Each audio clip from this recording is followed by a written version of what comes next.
The world won't understand you. Hey, but it's okay.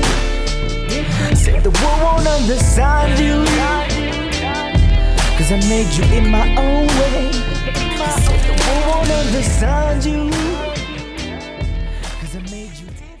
Hello, everybody. Welcome to episode 74 of In a Good Way podcast. Today's special guest is ZachTavcar.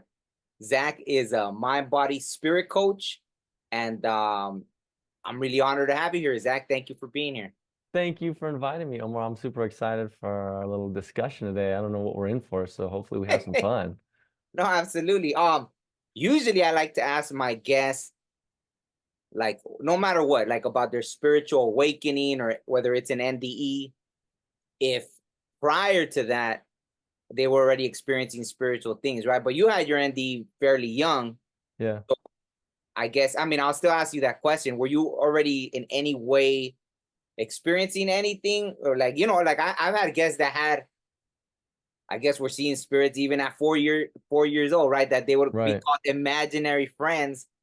But then later on, they realize, oh, no, I was really talking to somebody. So were you experiencing anything before? Everyone always asks that, and the only answer I have is I always felt like I was being watched somehow, some way. Like I always felt just being watched. And I was always like, oh, if I do this or do that, then I might get myself in trouble from some unseen force. But I didn't really know what that was. I just always felt maybe I was just paranoid. But I just always felt as a kid watched, looked at, like observed, and I don't know how to like quantify that. But no, not really. I was just a kid that we were like the holiday Catholics, where you go to, Easter and Christmas, you would go to church. And but I wasn't, I didn't do any of the communion or anything like that, or I don't know what else you call it. What do you call it when you're like confession? I didn't do any of that stuff. So, but I was always curious in the occult kind of things. I was always curious and angels and stuff like that. So I liked learning about those things, but I wasn't really like, at that age, I was just so focused on sports. I just wanted to play sports constantly. And that was pretty much my whole life. So I didn't really, I always felt watched in some kind of way. And I had my paternal grandmother was very self-help. She was a pretty good Catholic woman, but she was also interested in Deepak Chopra and Tony Robbins, that kind of stuff. So she would kind of get into this more spiritual mindset and these different ways of thinking. But I always thought she was kind of crazy for thinking that as a young boy. And then as I started getting older and in my teenage years and had my NDE when I was 14, that changed my thinking. And then of course getting diagnosed with cancer and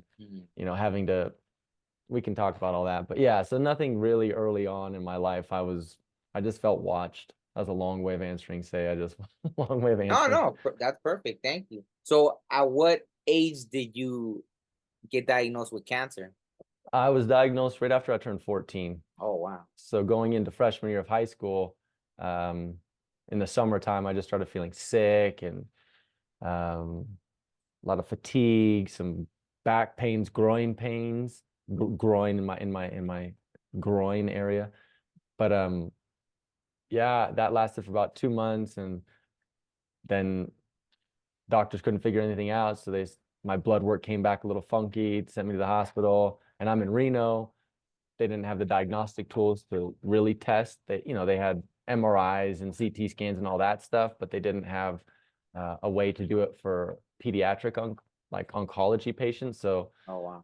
They had a doctor from Oakland Children's Hospital, pediatric oncologist, and she was coming up to Reno at that time. It was 22 years ago. So she was coming up once a month, and she happened to be coming up the next day or 2 days after. And so she saw my blood work and then said, we're just going to bring Zach down to Oakland and have him, Oakland Children's Hospital, and have him get tested. We'll do a specific test that only we can do down there. And they did that. And then August 24th, 2001, I was diagnosed with leukemia. Wow. Yeah. And after that, your health was already in decline, or after that, it kind of went down pretty fast? Well, before that, I'd never really been sick. My mom and dad said I had colic when I was a kid, but then I probably had the flu 2 or 3 times in my life up until that point, maybe a few colds here and there, but for the most part, I was pretty healthy. I had terrible eating habits. Like I was addicted to sugar. I looked fit, I looked like a really fit, healthy kid because all I did was play sports constantly. But like internally, my body was just the sugar that I would sneak off. I'd get my allowance and I'd go to 7-Eleven down the street and I'd just buy tons of sour candy. And so I didn't really eat that well, at least on my own. My parents did the best they could, but I was just a poor eater. And then, I don't know, my health didn't decline. My health, obviously, after I got sick, then I got to go through all that treatment. Then you turn into oncology, a cancer patient, and you look terrible, So, but my body responded really quickly to the treatment. So I went into remission almost immediately, but then had to follow through with the rest of the protocol, which was another 3 years. Ended up relapsing when I was 16. So had to get a bone marrow transplant after that. And then finally, I was going through pretty good treatment until I was about the age of 19. And then I just had this maintenance therapy for the bone marrow transplant, which was just immune suppressive drugs. Oh, wow. Yeah. So it's from about 14 to 21. I finally was cured at 21. And so for 7 years was that extended gap of suffering, of asking, why do these things happen to us? Yeah, wow. So you at 14 you had the NDE, but so when you had it, like there's some people that when they have it, they're healed instantly. So you didn't have that experience. That was not my experience. That was not my experience. That was the beginning. That was the beginning of my, it was 2 months, 3 months after I'd gotten diagnosed. It was around like late October, early November of 2001. So it was August 24th to September, October. So yeah, like 2.5 months after I was diagnosed, I had that NDE. Wow. Well, I guess if you want to get into it, like how did it happen exactly? Yeah. So I just gotten out of the hospital. I was in the hospital pretty much for about 2 months, and it was because the initial month of treatment, you have to, do your hard chemo, and they teach you all the protocols and stuff. You have all these things going on. So then they let me out of the hospital. 3 days later, I started getting an infection. So I had to go back to the hospital. They realized that I had a clot. So I had a chest catheter that went under my chest muscle, and then it comes, in through these veins and then down into the heart.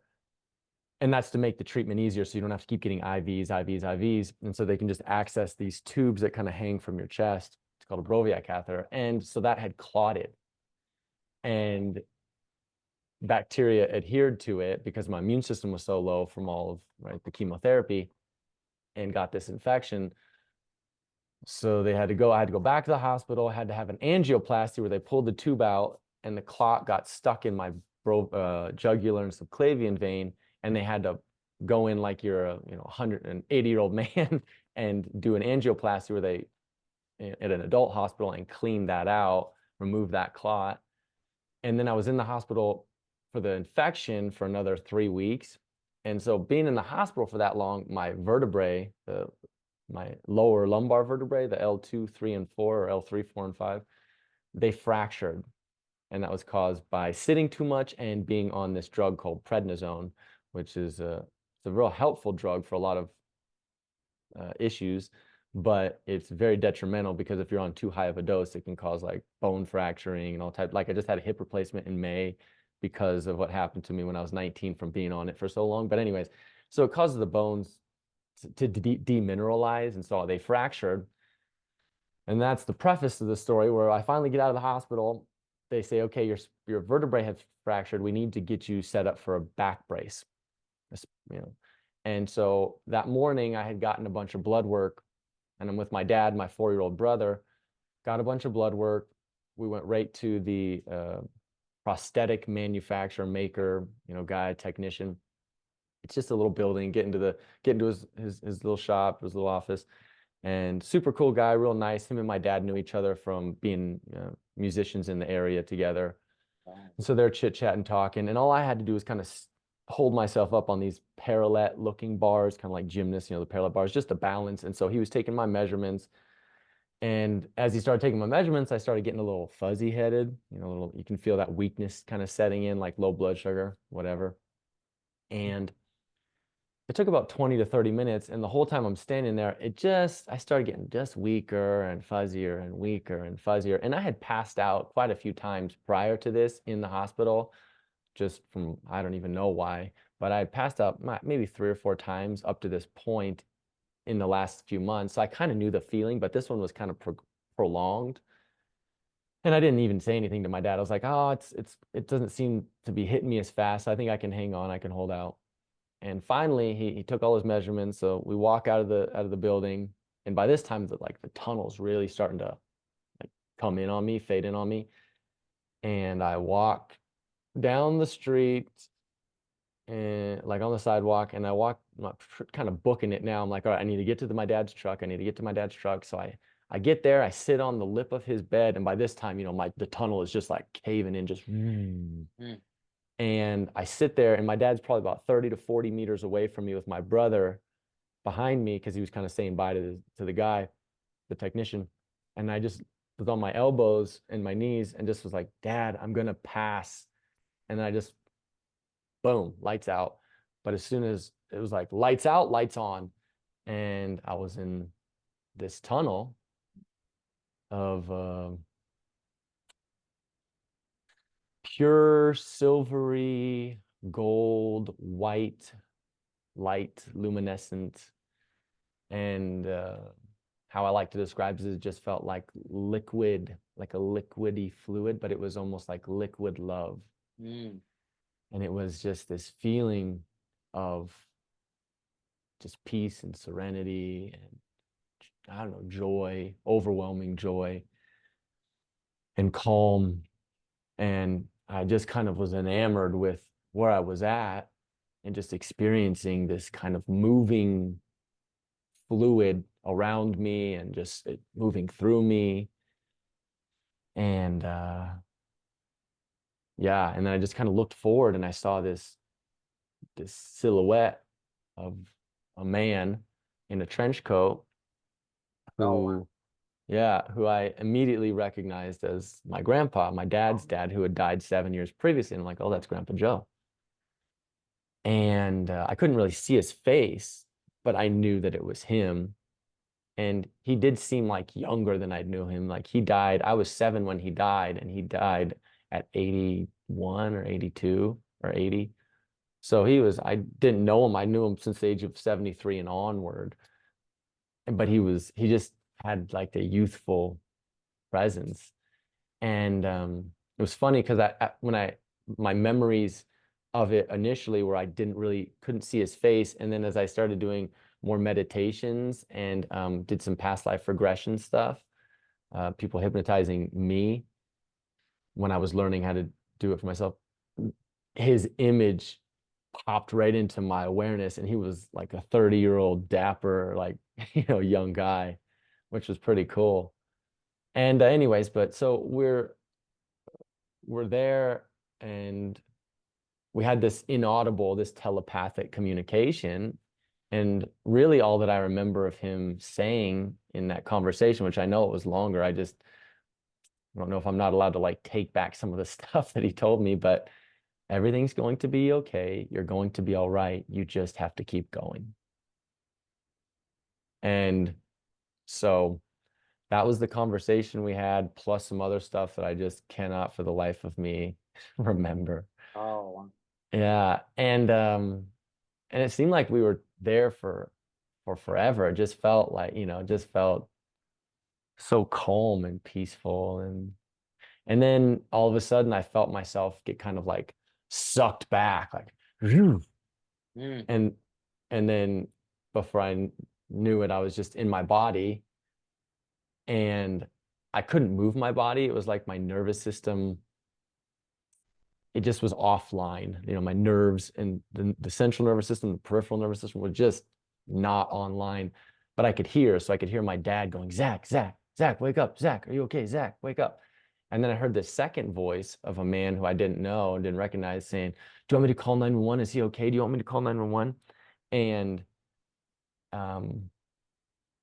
so eventually, like maybe 30 seconds, a minute into it, I was able to actually articulate and speak, but I said maybe a little quicker, I don't know, less than 30 seconds, 30 seconds-ish. That's usually the reference range I feel like it was.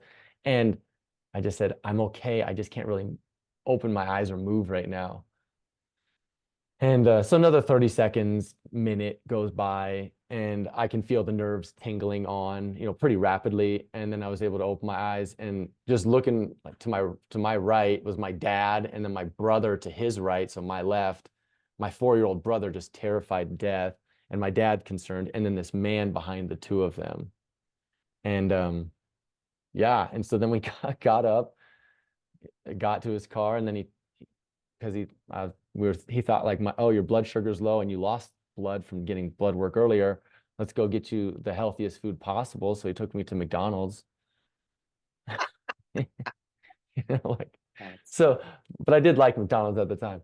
So, I went and had like a McDonald's breakfast or whatever. And in my head, 14-year-old me that was pretty rational, even though I felt like I had said, I felt like something was watching me, but I was a pretty rational kid, I want to say, just interested in those kind of mystical, occult kind of experiences. I was trying to rationalize like what had just happened, like, oh, I just probably had a hallucinogenic experience, or, I couldn't really quantify it. So I felt a little uncomfortable trying to express it. But then I thought, no, I got to tell my dad. So a few weeks later, I told my dad, and I said, or was it a few weeks, few days, few weeks?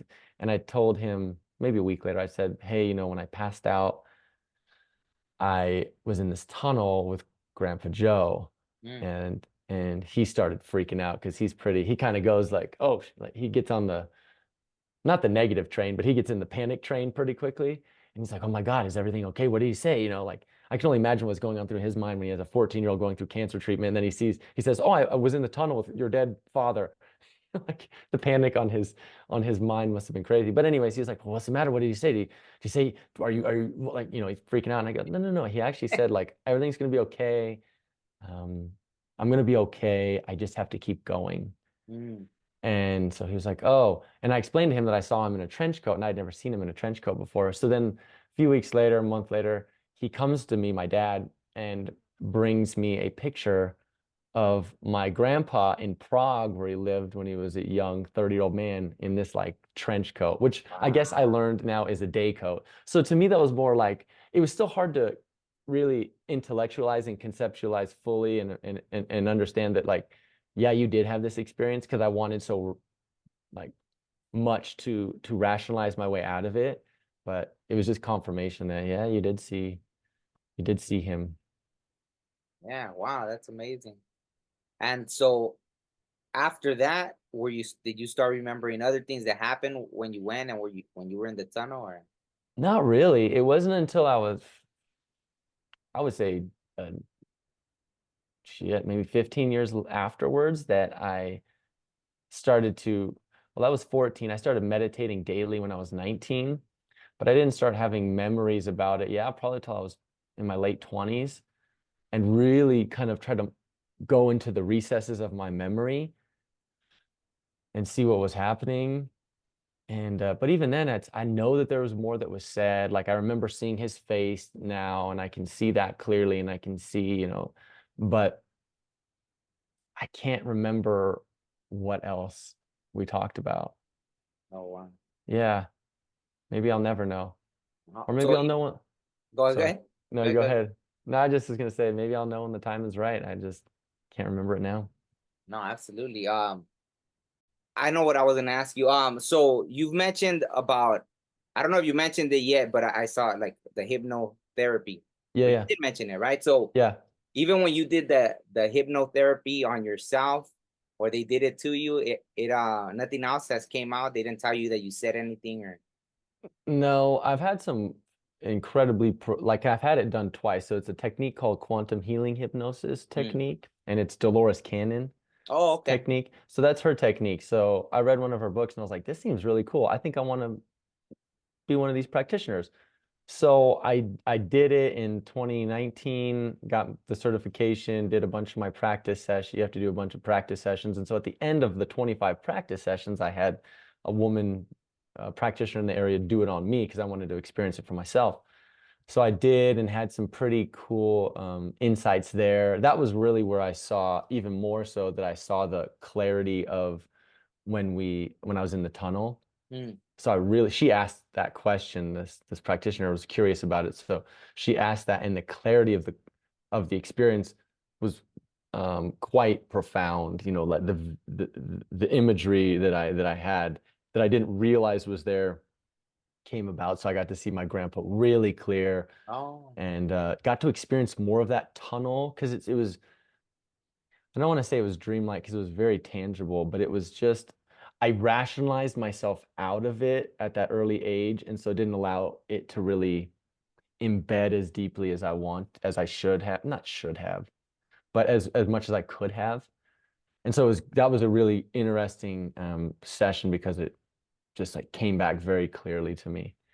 And then the second time I did it was just in this past July, and that was, we didn't even ask that question, because I ended up in the technique, you kind of guide.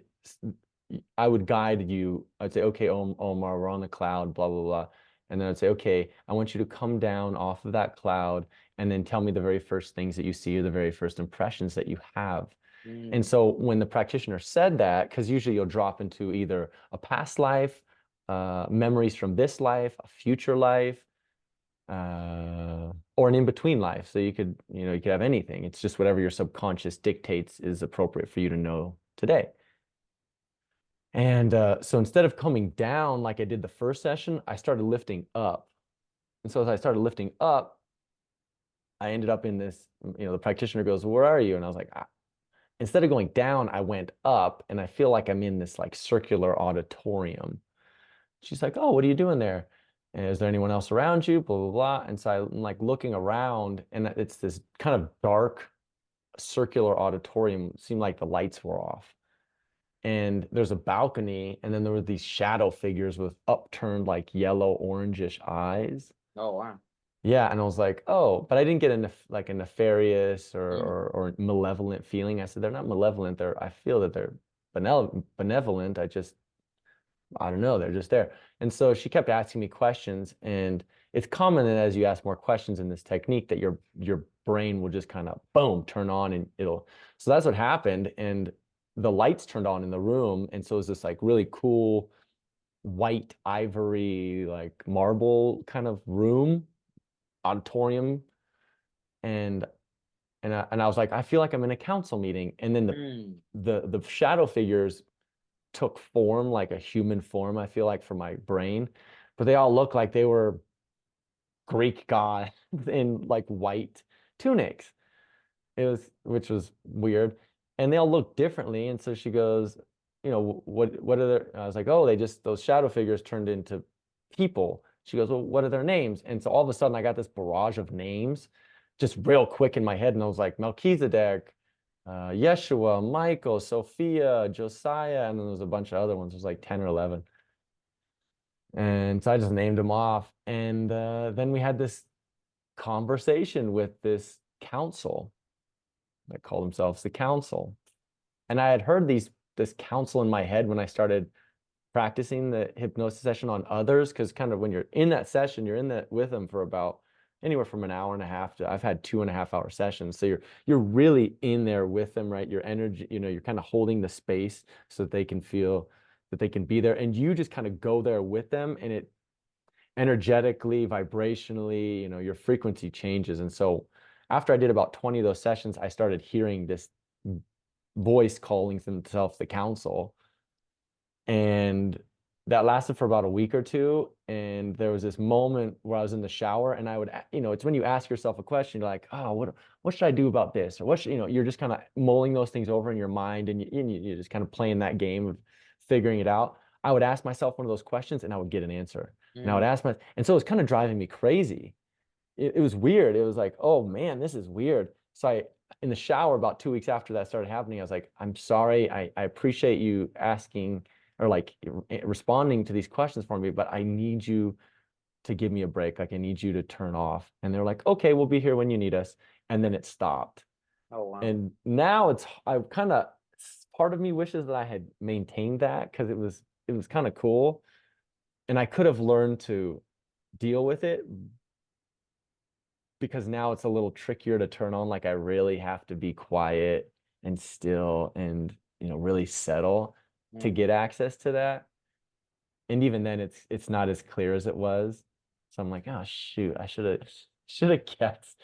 But anyways, so my point in saying that is I didn't get clarity on my NDE, but I did get to talk to this council of masters, of ascended masters, if you will, which was even more beneficial for me, I think, because I got to ask questions that pertain to this moment now, and where do I go from here? Yeah, absolutely. I mean, there's so many things I could ask you in relation to that. So let me think of one real quick.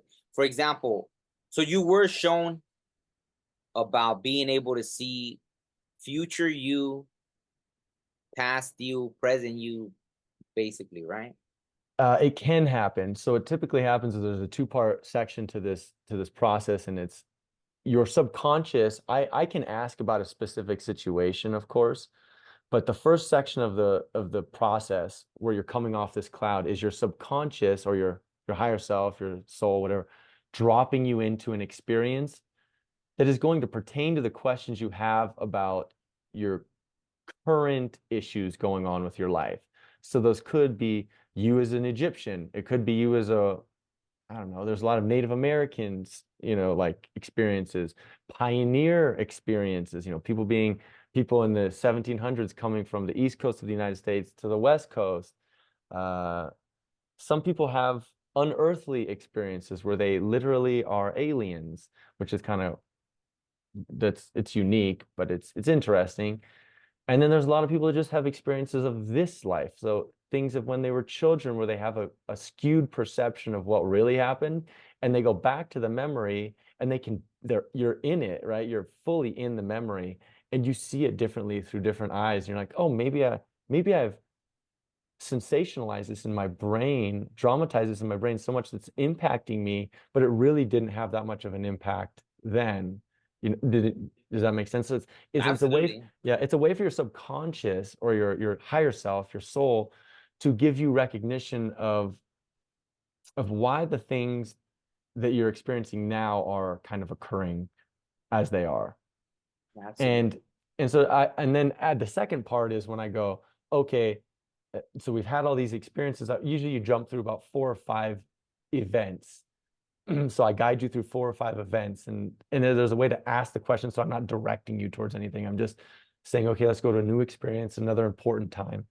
And then once we've gone to this either end of, let's say you have one past life experience and you've gone through 4 situations and you're now dead. We go through the death experience. You experience that. Sorry, my voice again. No, go ahead. You need to get some water. Wow. Anyways, so yeah, so then you'll have that experience, go to the death experience. And then I go, okay, may I speak with Omar's subconscious? And you're so deep, you're still conscious of this. It's just like you're in a theta brainwave frequency, right? So that between sleep and awake state, just right on the edge. And I go, may I speak with Omar's subconscious? And you go, yes.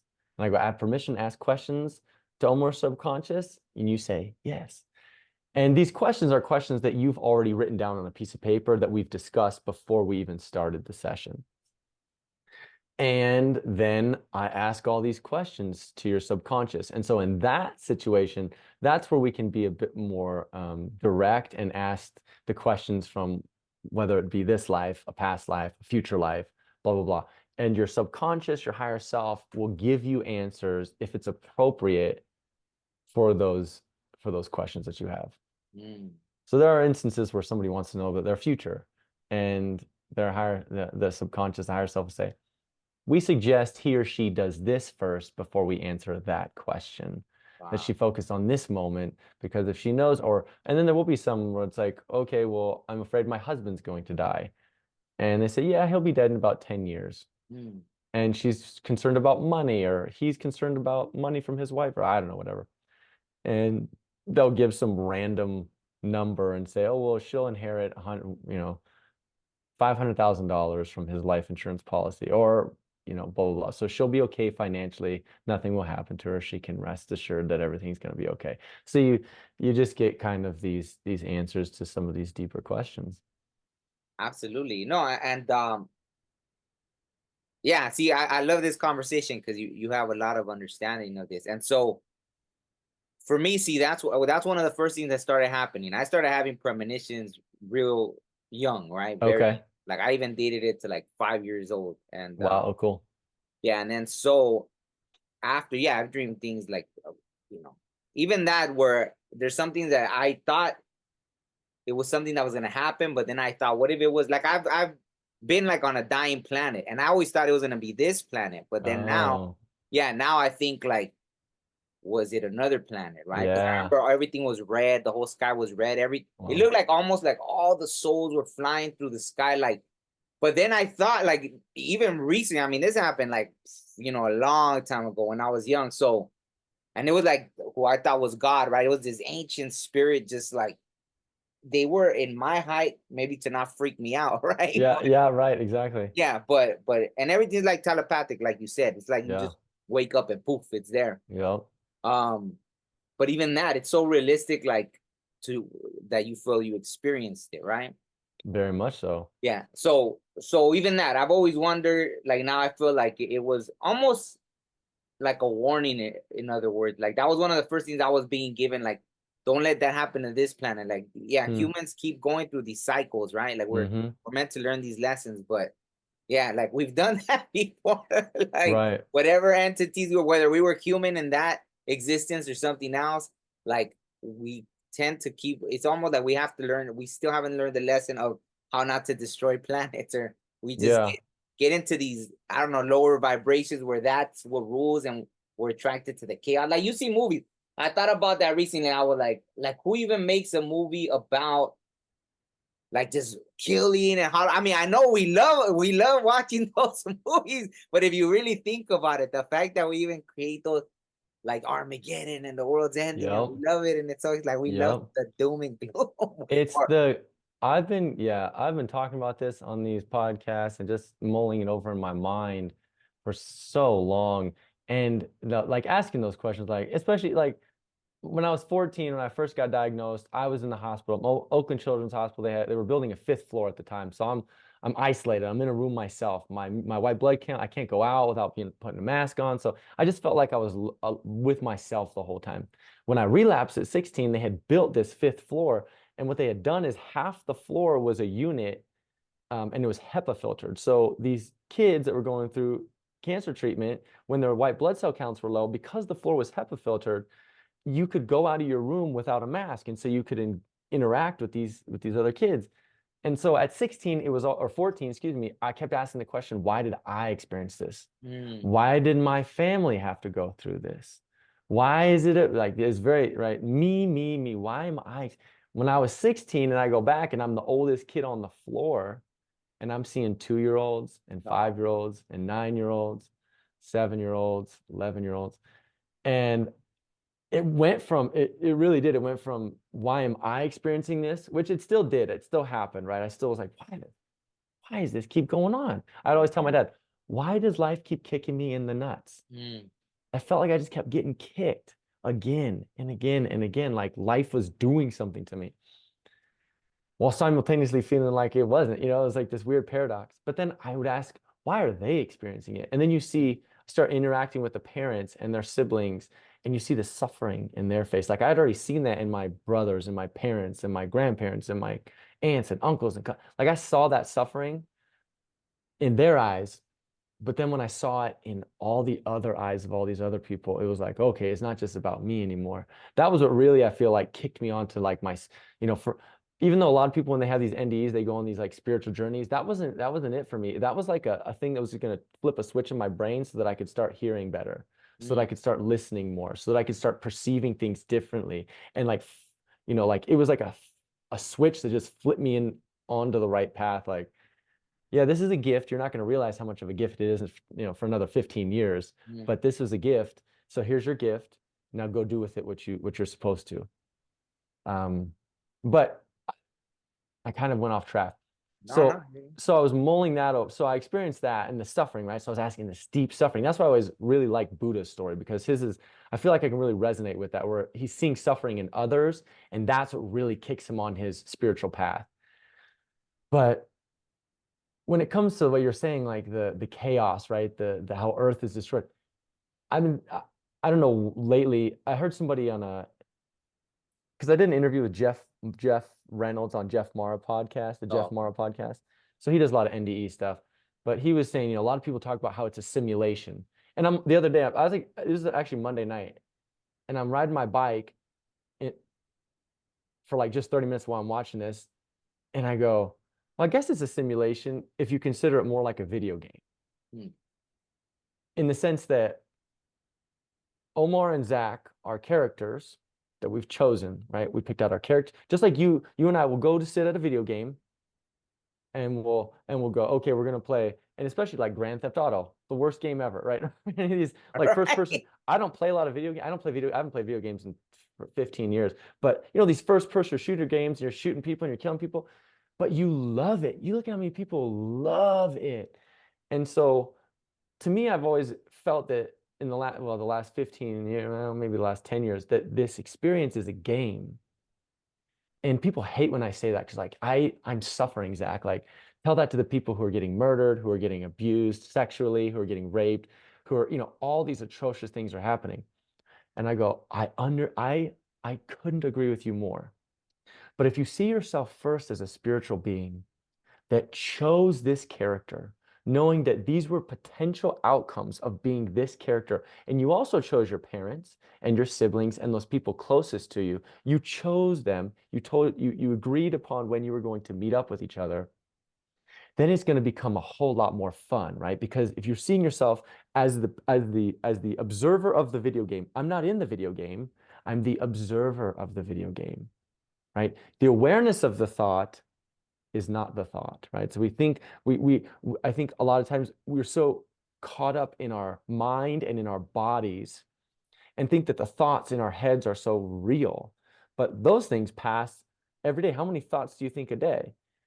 And so if you can step out and see yourself as the person playing the video game, right? The soul playing as Omar or playing as Zach, knowing that I chose this character at this time, at this place, with these people, and we all agreed, right? We're all playing this huge video game together at our controller, and then our character dies. When your character in the video game dies, do you suffer?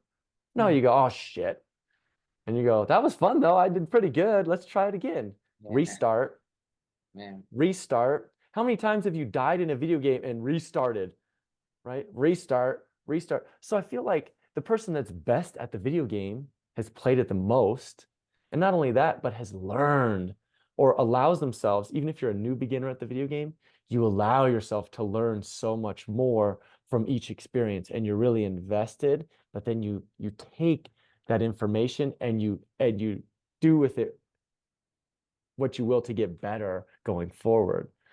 And so that was kind of a thing I've been mulling over lately. But that's, I feel like right now in our reality, that's the best way to explain it, is our souls are playing a video game as us. Not that they're doing it maliciously, but you're making the choice, right? You're making the choice. And really the soul is kind of just observing at this point. The soul is kind of reminding you, hey, go left.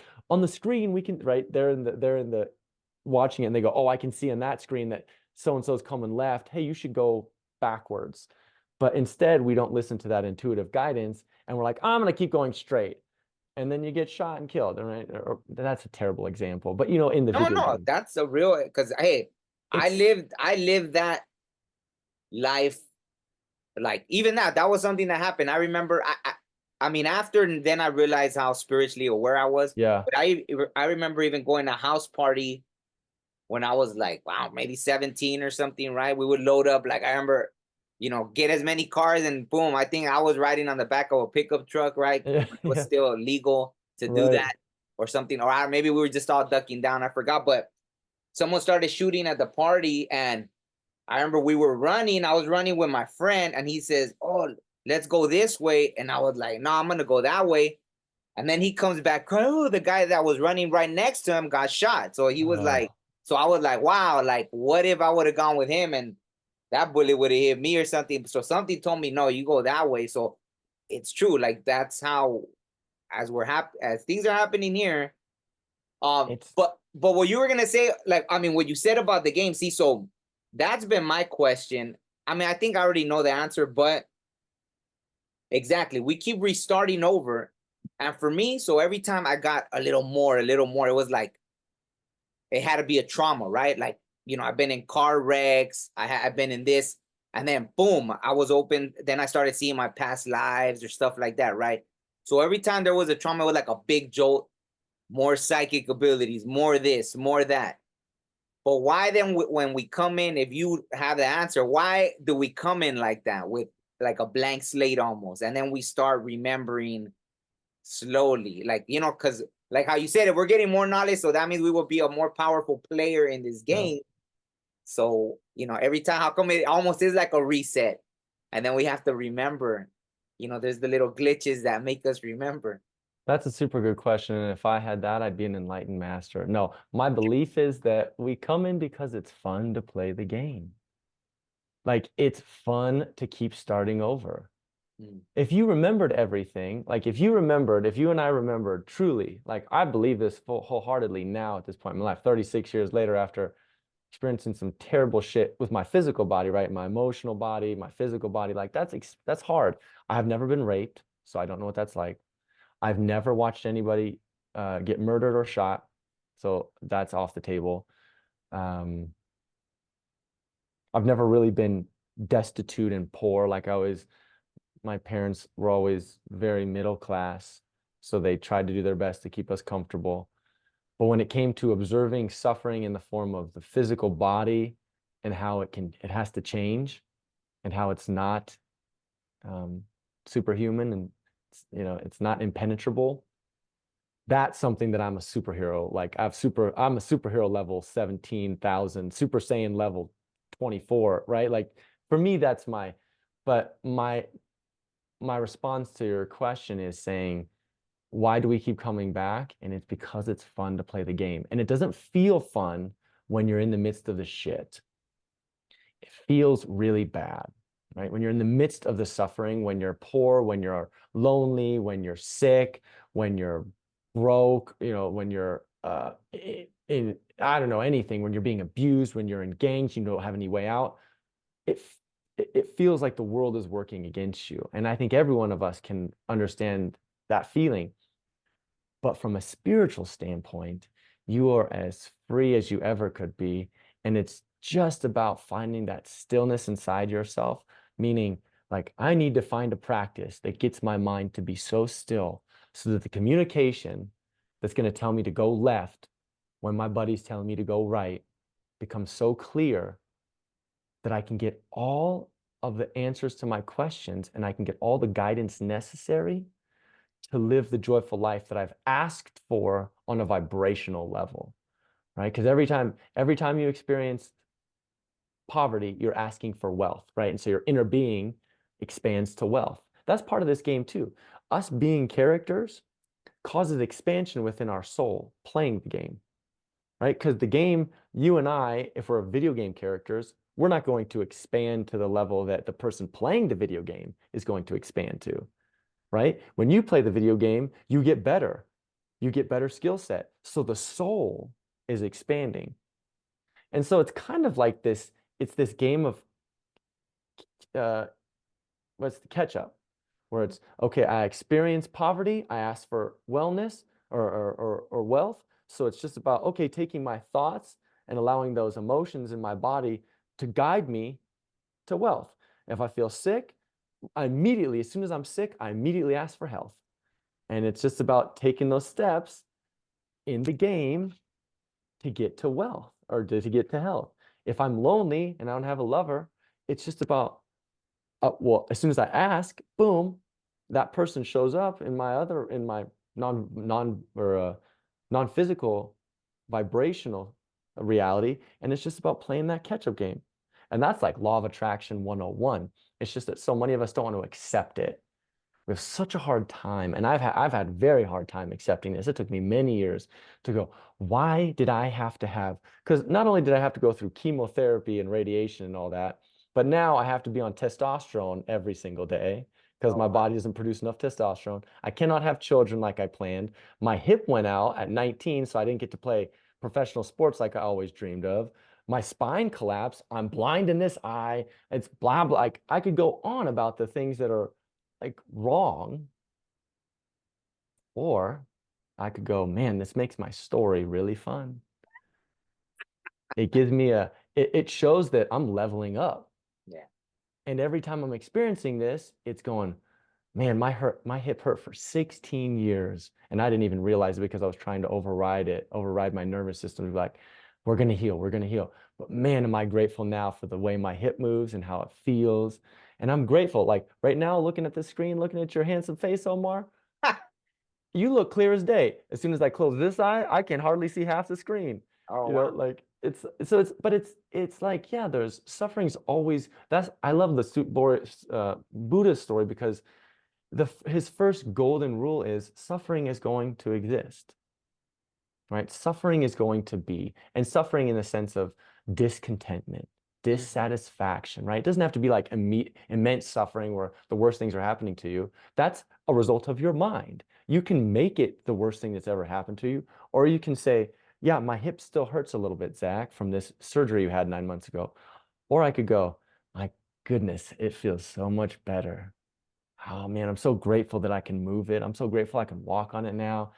Yeah, it still hurts when I run a little bit, but that's going to get better too because it's already gotten better. Look how much better it's gotten. Look how much better I'm feeling. Look how much better it's changed my mental outlook on things. Well, there's like this game, and if I knew everything, coming back, I'm tangenting a lot, and then we'll come back. But coming back to that original question, why do we do that? Because it's fun. Because it shows us our resolve.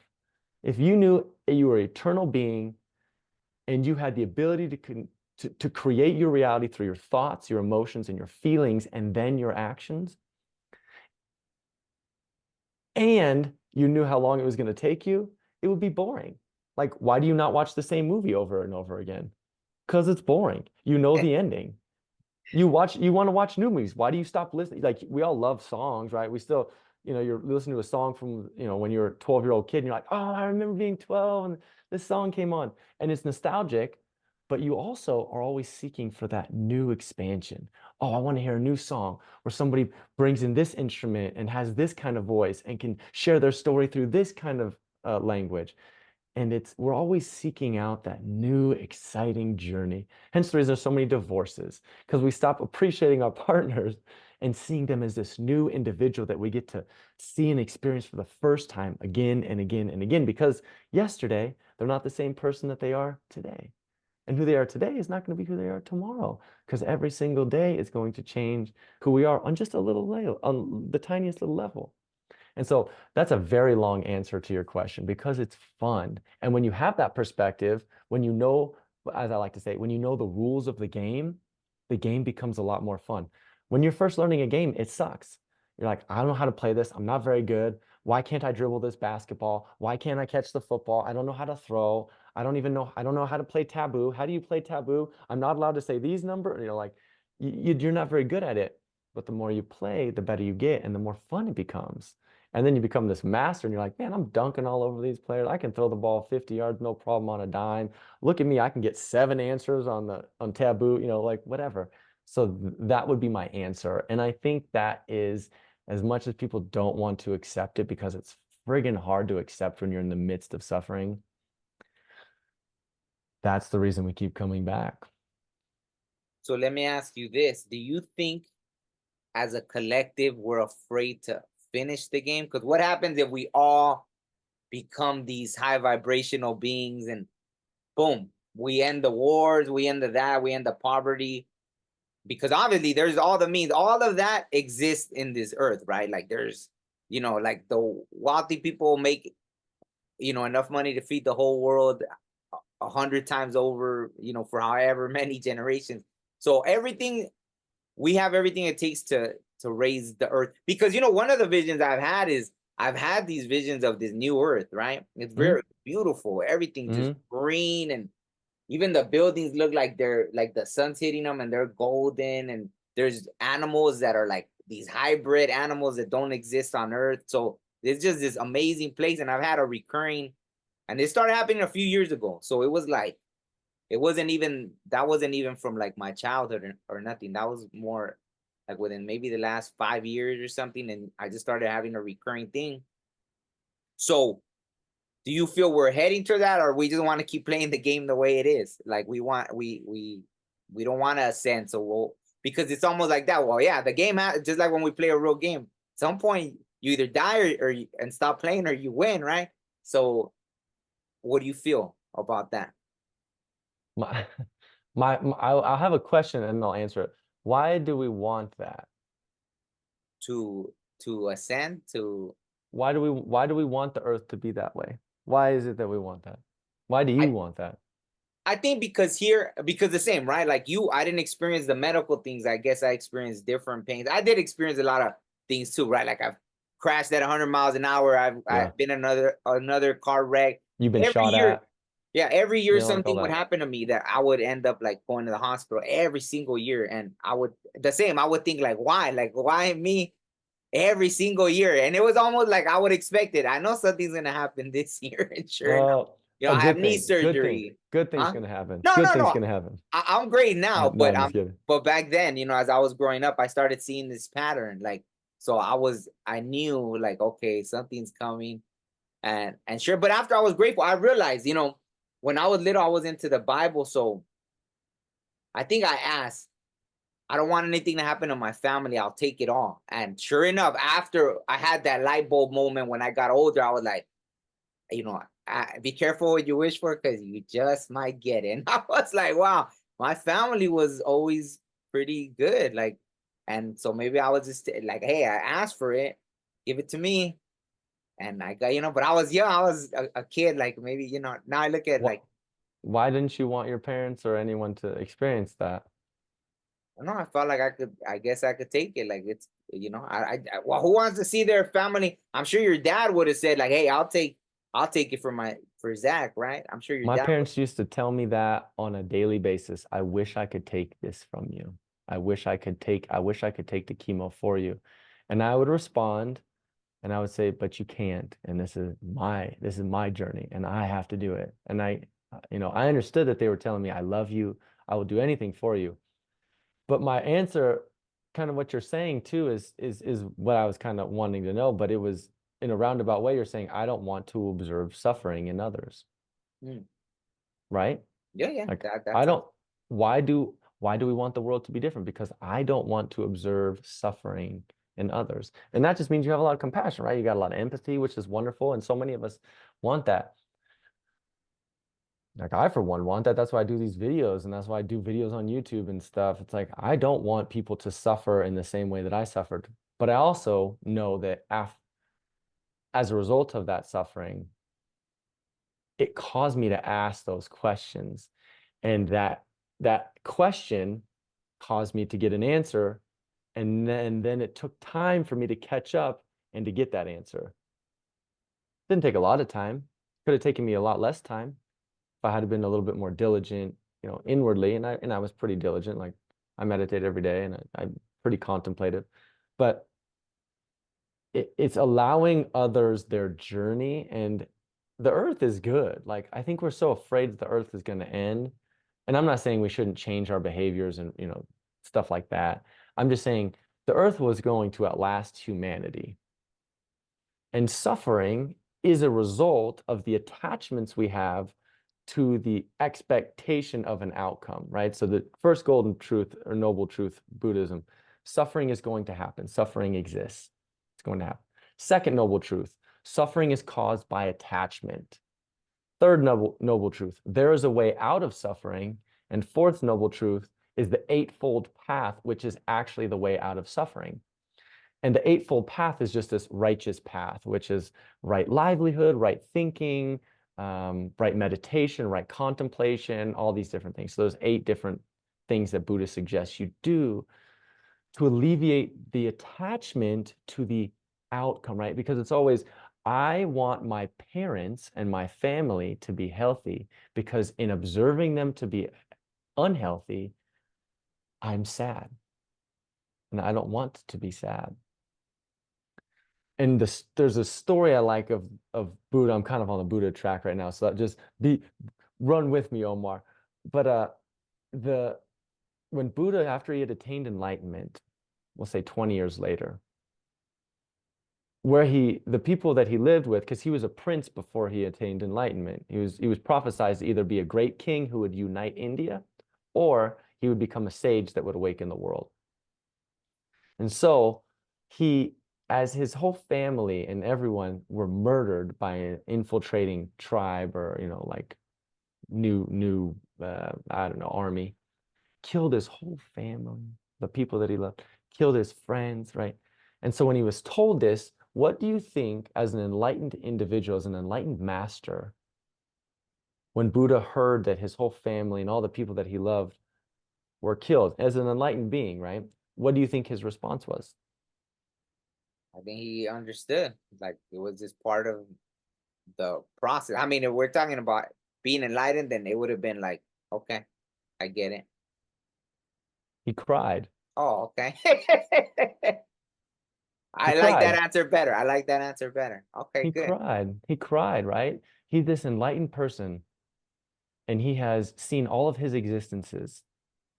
He had memory of all the lives he's lived, down to the rock, which he did live, which all of us have lived, to the tree, to the animals, to the other human lives he's existed in, the other universal lives he's existed in, up to this point, and he cried. And so I think the important part of that is it's okay that we are sad, right? It's okay that we're experiencing suffering. It's okay, that's going to happen. Even an enlightened master who awakened the world, right? And the reason he awakened the world, I'll tell the story in a second, but it's just, it's okay to be here being the character, experiencing the emotion, but we're always running away from it. I don't want to suffer. I don't want to feel bad. I don't want to feel lonely. I don't want to feel poor. I don't want to feel depressed. I don't want to feel frustrated. I don't want to feel da-da-da-da-da. And being human is, I get to fully immerse myself in the character. I get to experience all that emotion. And that's hard for me. I've never really wanted to experience that emotion. I was always trying to, the only reason I feel like I went on my spiritual journey is because I wanted to get away from it. And now at 36 years old, I finally realized it's not about getting away from it. It's about embracing what's happening here.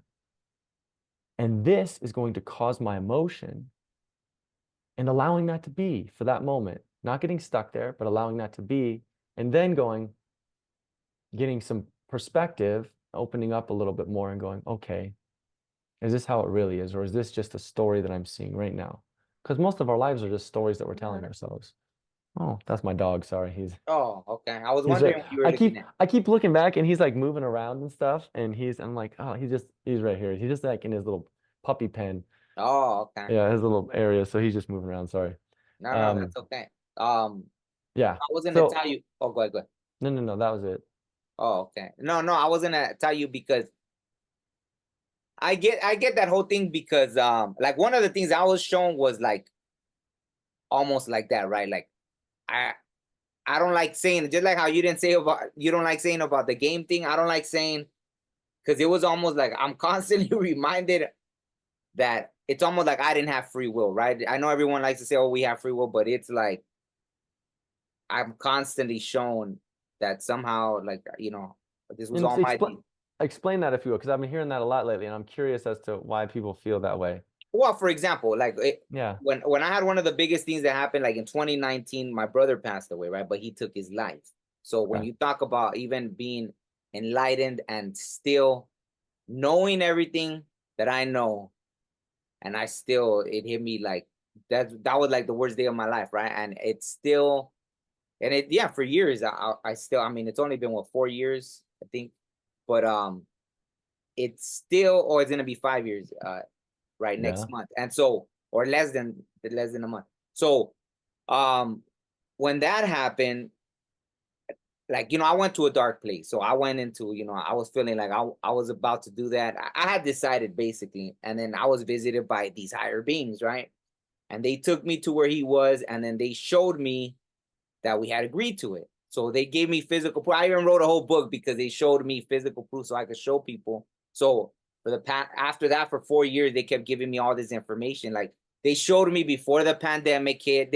So when I went backwards, then I was like, oh wow, this little code was in awe the first time, because I make music. So the artist that inspired me to make music, it's all like boom, boom, boom, boom, boom. So once I went back, I saw that this thing was already all mapped out, past lives, places I went when I was a child, different continents. So it wasn't just me.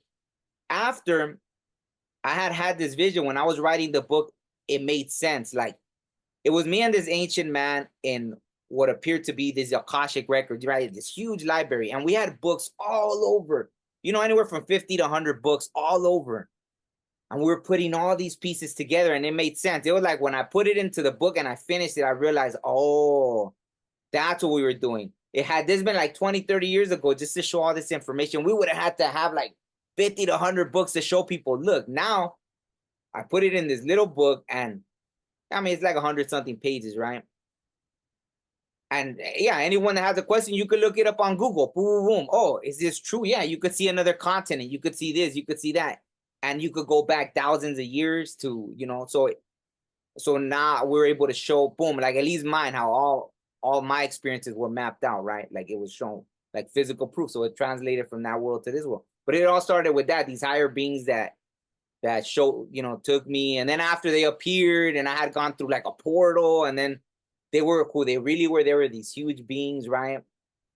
And that's when like my heart burst open, right? It's like what everyone describes when they go over and there's this love. And so yeah, basically, I was shown, and it still keeps happening, right? I keep being shown over and over that, yeah, it's like my whole thing is mapped out. And so sometimes it's weird. It's like when not bad things, but things that cause pain. I get it. You learn more from pain. You grow more from the pain than from if everything's all beautiful sunshine and rainbows, obviously, right? And then you can help others, right? You can help others. So and you don't have to, like, I think that's great. You don't have to learn from pain. It just tends to be an easier route, because when everything's good, I'm in alignment with my inner being. But when things are bad, something's bad, unwanted. As soon as I have something unwanted, my inner being expands. And then I play that catch-up game. That's why suffering in this reality, suffering is part of the game. Is every time I experience something unwanted, I want, and my inner being expands and becomes, and guess what? I get to play catch-up. That's the game, right? And so it's this constant game of, I don't have what I want. My inner being expands to become what I do want. I need to play catch up. And the way I play catch up is aligning with this space. That's why so many people always say, visualize being in your desired spot right now. Visualize the money, visualize the partner, visualize the health, visualize the whatever it is that you're wanting. Be there now.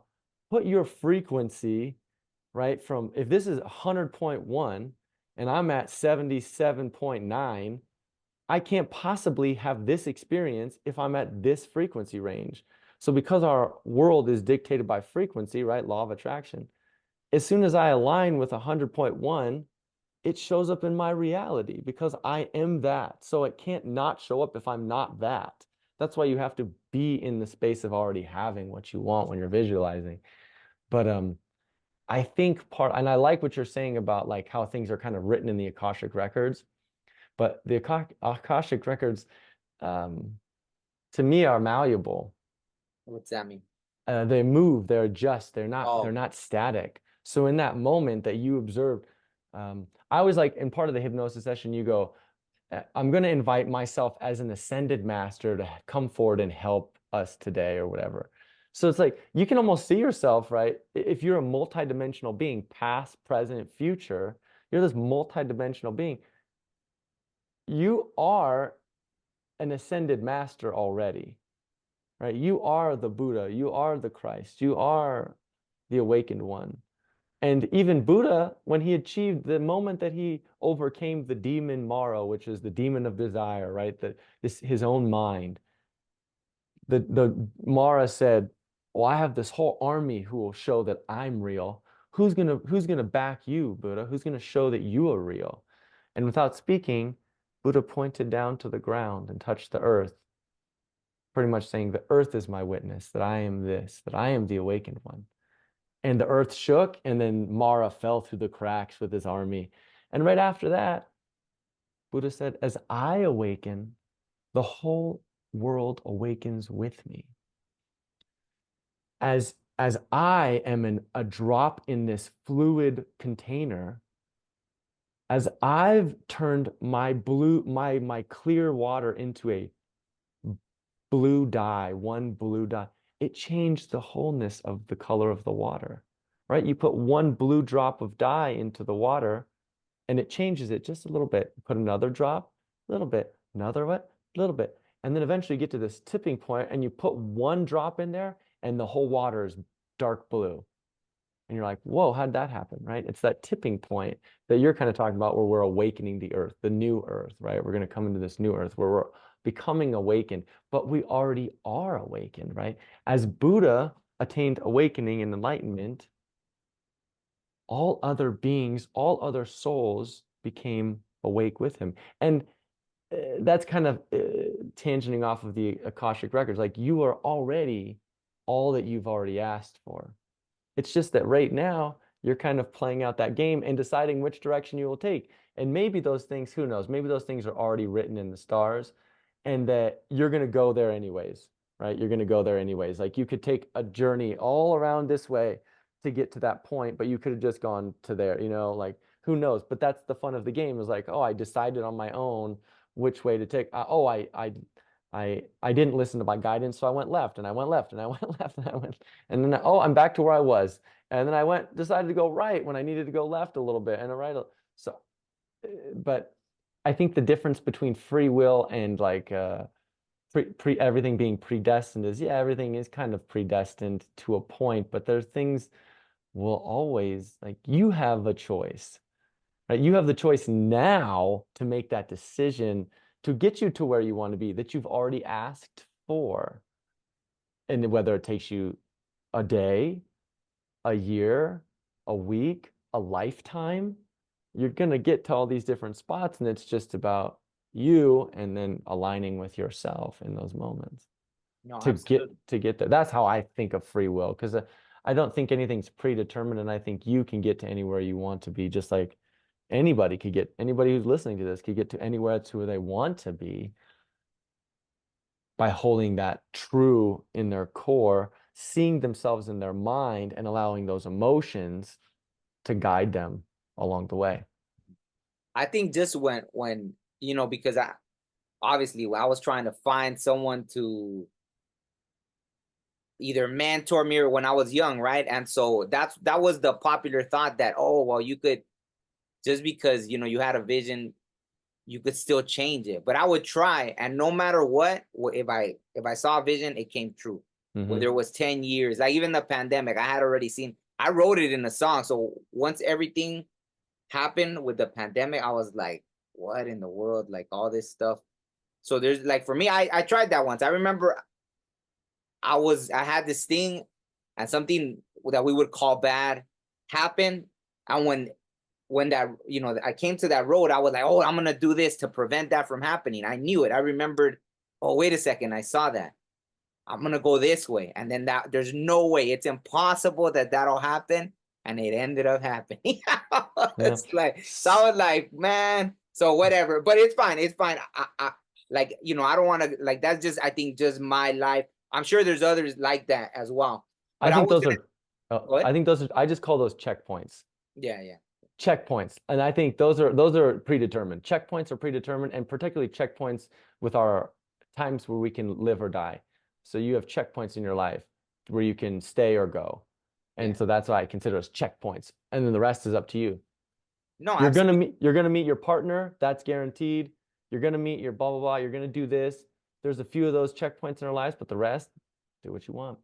Yeah, no, and I thought it was funny because, you know, about how, like, we live in this time where there's so many of us share, like right now, the fact that we're doing this, we're having this conversation, obviously is to awaken people. So whether we realize it or not, we're trying to solve this game. We're trying to solve this unsolvable puzzle. We are, because right now, imagine had this been 100 years, no one was, hey, everybody awaken, this is a video game, this is a this. Yeah. We're trying to see, so we're trying to end the suffering regardless, as we're sharing this, you're trying to tell people, hey, this is a game. Like, even when you're going through the worst of the worst times. And it's real. I don't want to like reduce anyone's suffering in the sense of their own mind, but it is real. I'm not saying it's not real, but in the scheme of your soul, in the scheme of your eternal existence. And it's not to say that that means like shoot yourself or do any of that stuff. That means like play the game with as much presence as you can and with as much joy as you can, and let that be your guiding light. Let that be your guidepost. Let even the negative emotion be your guidepost, right? To say, oh, go to the left. You're like, I'm going to go right. And it's like negative emotion. It's saying, no, go the other way. Or if it is feeling good, it's like, oh, you're on the right path. Keep going that way. Like, let those emotions be your guideposts. And yeah, so when you're angry at me for saying it's a game, recognize that it's because you are deeply suffering. And I understand that. And I wish you to not be suffering. I want you to be joyful. I want you to feel peace and contentment in your heart and in your life, so that your life can be everything that you've wanted it to be. That's why I say these things. But let them be your guideposts. Like, let that be let that point the direction to where you want to go, rather than just yelling at me because you're stuck staring at the guidepost. You're stuck at a point in your life going, which way do I go? Which way to go? I can't go that way because I can't, like, and then you get mad at me for saying, well, that one's telling you to go. They're both telling you to go left. It's just, if you go right, you're going to start feeling worse. And then they go, oh, okay, maybe I'll try to listen to that. And I'm not saying war is hard. Child molestation, atrocious. Like, there's just terrible things that I think all of us can agree on and that don't want to happen in the world. But after we've mulled that over and we think about it from a broader perspective, I think we can go, it's very hard for me to think that it's okay for anything like that to happen. It's terrible. It's terrible, terrible, terrible. But from a spiritual standpoint, this was not thrust upon me. Nobody thrust this. Like, that's what I think we have to get out of that this is being thrust upon me. These are choices I've made from a spiritual standpoint. And even though we're not able to intellectualize them and conceptualize them, it is part of our spiritual journey, not so much our physical journey. That makes sense. So going forward, what do you feel your main like objective or mission is here, like with that understanding? And most of this understanding, so you got it from the hypnotherapy sessions, or where did you start feeling like, okay, everything is a game and this and that? And I get it, so don't worry about using that terminology. I get it if anyone's sensitive to it, like, I get it. I would say that started probably right after I started meditating when I was 19. So the first time I had meditated, I had an out-of-body experience where I became the universe. Like, I was on DMT or something. Like, I was paradoxically nothing and everything. Like, my body just dissolved when I was meditating. It was the very first time I meditated. And so that was kind of like a, whoa, what the hell am I if I feel this? I could feel myself. Like, my body went numb after about 5 minutes of meditating. And then I just started breathing rapidly. And I wasn't trying to do anything. It was just happening. It was just really fast. And then I exhaled all of a sudden. And then my body took a big inhale after I had started breathing. And then I went, and my body expanded to as big as my parents' house. And then I exhaled, and then I inhaled, and I became the city of Reno. Exhaled. And it became the state. And I exhaled, and I inhaled, and I became the whole earth. And I exhaled, and then I became our galaxy. And it was just like I kept expanding until I finally expanded to a point where I felt like I was in the middle of everything, and I could feel myself extending outwardly as everything and simultaneously nothing at all. And in that moment, I was like, I was just existing, and I just felt this weird paradox, but I was living it. And then I heard this really distant beep, and I'm like, what is that noise? And I realized, oh my God, my body's still in my parents' house. So I kind of collapsed just like I did. And so that was a point where I understood that I was more than just my body. Again, it took me time to conceptualize that. It took me time to really get that ingrained. And then the next day I meditated again and I popped out of did the same thing, but I popped out of my body and I looked down and I went, whoa, and I went right back in. And so for me, it's this, it's not just the hypnosis has been fascinating because you get to ask all these really interesting questions and you get to have these experiences. I've had these experiences twice now. But I get to be in these experiences with these people, and then I get these people who are so rational, and when they come out of it, their first thing they say is, "That was friggin' weird," and they go, "What was that?" You know, these really rational people, and they go, "That was strange. Like, I don't know where that came from," and they get answers to these questions, and then for 6 weeks, they're taken care of, but then they don't implement the suggestions that their subconscious or higher self gave them, and guess what? The issue comes back, whatever it is in their life, physical, emotional, relational, you know, all those things.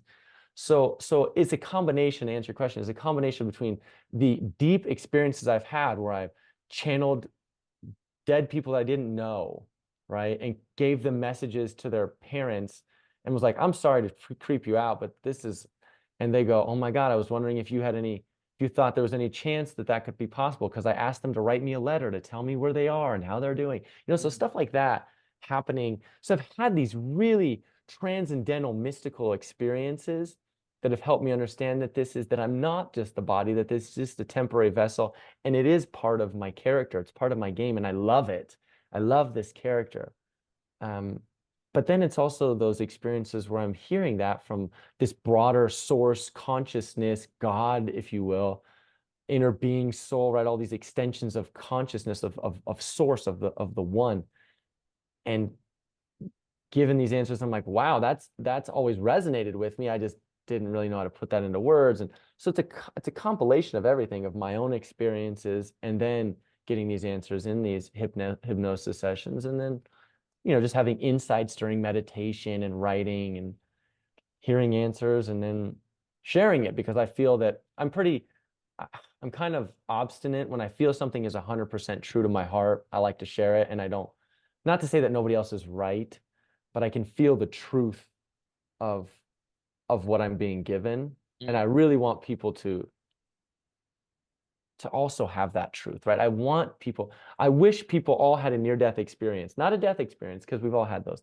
I want everyone to have a near-death experience so that they can rationalize in their mind and try to conceptualize all these different ideas, because when you have that experience, you go, oh my gosh, all of these ideas that we've been given, especially from religion, particularly, religion has a lot of goodness in it, but it also has so much fear in it. And so when you have an experience like that, like I didn't experience a single ounce of fear when I had that near-death experience.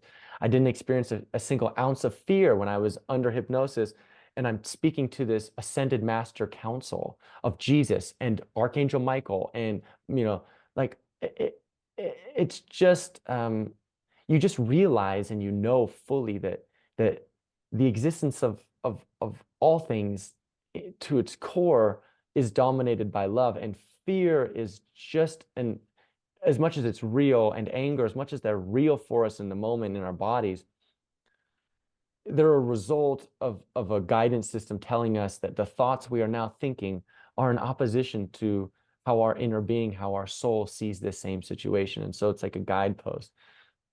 So yeah, that's a very good. I'm giving you these long answers. I'm sorry, Omar. No, you're good. You're good. I'm curious, just for myself. I like to know these things. When is your birthday, if you don't mind me asking? What do you think? What'd you guess? I don't know. If you're into astrology, what would you guess that I am? I mean, I'm guessing since you talk so much, I would say you're a Gemini. But You're good. June 6th. Oh, June 6th. That was my brother's birthday, the one that passed away. Wow, look at that. Mine is June 9th. Oh, okay. My dad's June 20th. Wow. We're all a bunch of I like my dad's joke, and he goes, roses are red, violets are blue. I'm a Gemini, and so am I. You know, like there's so many of us. That's funny. But that's our thing, right? We communicate. That's why you know, we chose that, I guess. Absolutely. There's a reason. Yeah, I think my personality, because I'm kind of an ambivert, I'm not always super talkative. when I get on topics like this, I become very talkative. But yeah, my family, particularly my maternal side, my mom, my uncles, my grandparents, very, very salesy, and they weren't all, none of them were Geminis, but I think I chose them because I was like, I need your guys' skill set so that I can share a message as I get older. Yeah, yeah, absolutely. No, that's like no, see, it's like when we know something and we want to share it, I don't think anything in the world could shut us up from.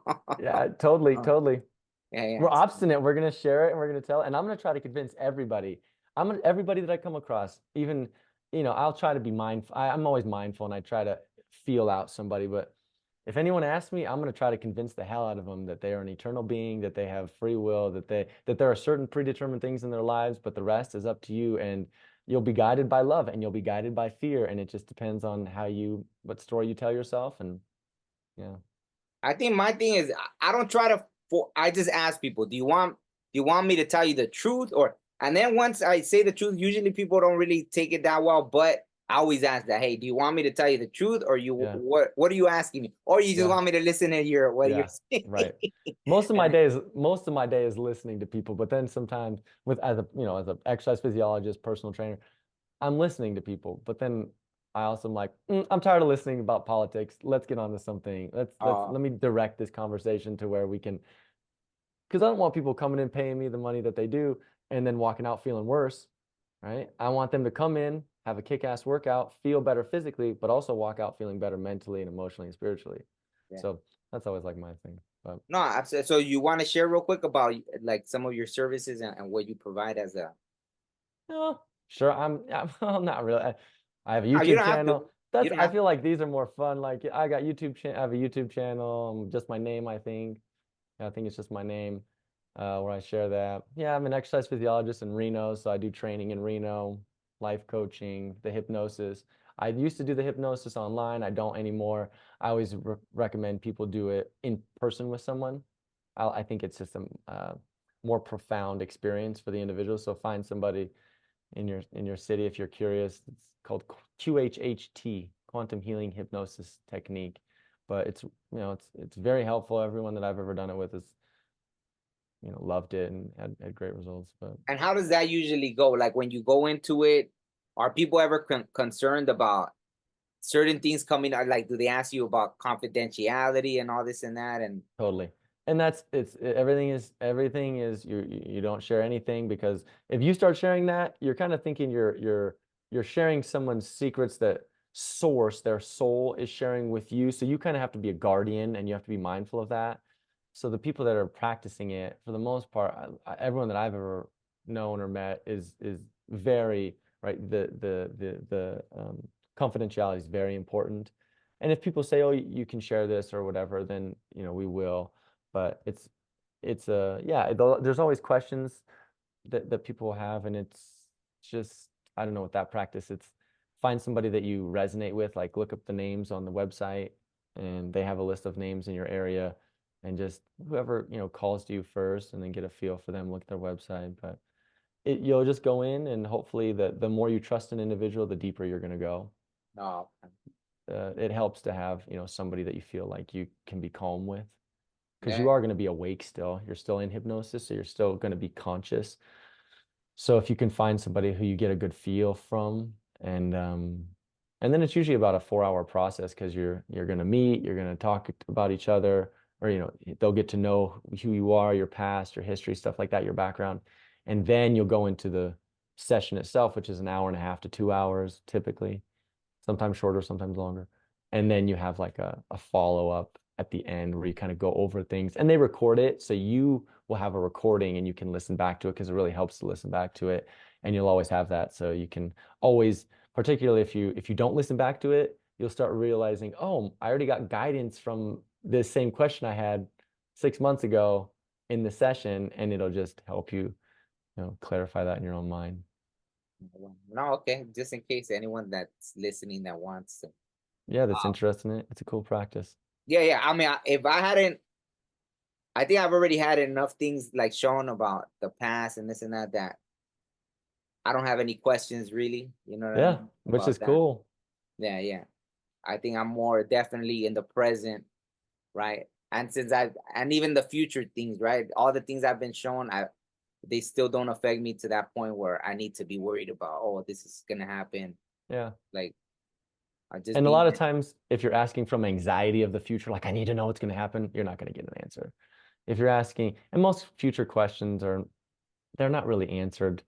It's most of how has your past affected your present, or how is your present going to affect your future?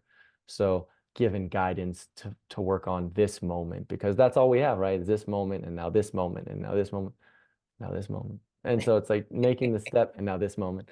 It's making those choices every moment going forward. And so just having that in the back of our minds going, oh, I remember this situation, I need to do this, right? Oh. No, I've really enjoyed this conversation. Is there anything else that we didn't touch on? There's plenty, Omar. There's plenty we didn't touch on, but this, I think we got to the juice of it all. Oh, okay. Well, no, I just want to make sure I didn't interrupt your story, because I know I added Oh. my 2 cents when you were talking about certain things. So then I think we went into a whole, yeah, It naturally, organically moved like it should. yeah. We No, got what we were supposed to out of this conversation. absolutely, absolutely. No, thank you so much. I was honored. I'm just thinking, like, yeah, it feels short for some reason, but I don't know how long we've been talking. Maybe it's longer than. Yeah, maybe about an hour and a half, I think. Oh, okay, okay, okay. That's good. That's We good. can always, heck, if we have more questions, if we have more stuff, we could do another one. We could have another fun Absolutely, conversation. absolutely, absolutely. So I'll put all your information in the description so anyone can Cool. reach out to you. Yeah. And I'm yeah. probably more like, I think usually I'm more active on Instagram and YouTube. Oh, okay. Yeah. So you do more things on Instagram than on YouTube then. Together they're about the same. I've been really slacking on my YouTube videos. Mm. The last year, I didn't make any hardly at all. Oh, wow. Actually, I didn't make any for a year. Yeah, I was doing struggling with some health stuff Mm. that I realized was a result of a lot of rage and anger that I was holding on to from my past. Oh, So wow. so I took care of, well, I didn't take care of it, but I worked on that and then got a hip replacement. So I'm Mm. like, all right, I was working on my body the last year. I was taking care of myself, and I'm like, okay, I think it's time to share again. Mm. So No, yeah. I feel like, well, last year was a huge purging year for me for some reason. I kept going. It was just things, things that you think you cleared up, and then you're like, why is it still here? So, I couldn't agree, because I actually in 2022 I had a AFib, a arrhythmia in my heart, and I had to get an ablation for it because it didn't go away. And then when I did that hypnosis session later last year, actually it wasn't really that. I did a self-hypnosis and in meditation, and I realized, and I'm writing my book, I'm writing a memoir, and I'm on my second draft, like of the whole situation from the time I got sick until now. Well, not really now, but when I was 21, 20, mid 20s.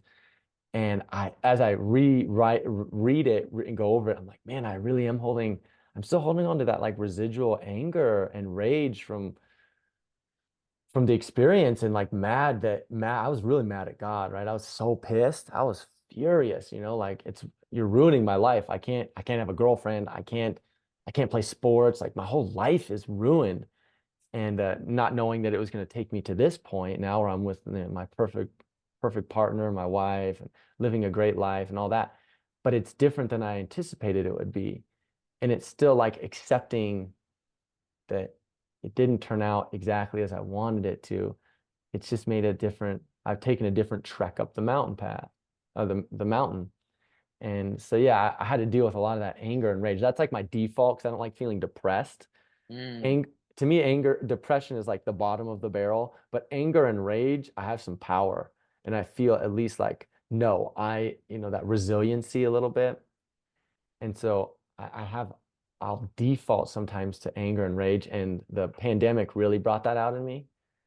Like everything from 2020 just really, it was like everything that I had thought the world was the opposite.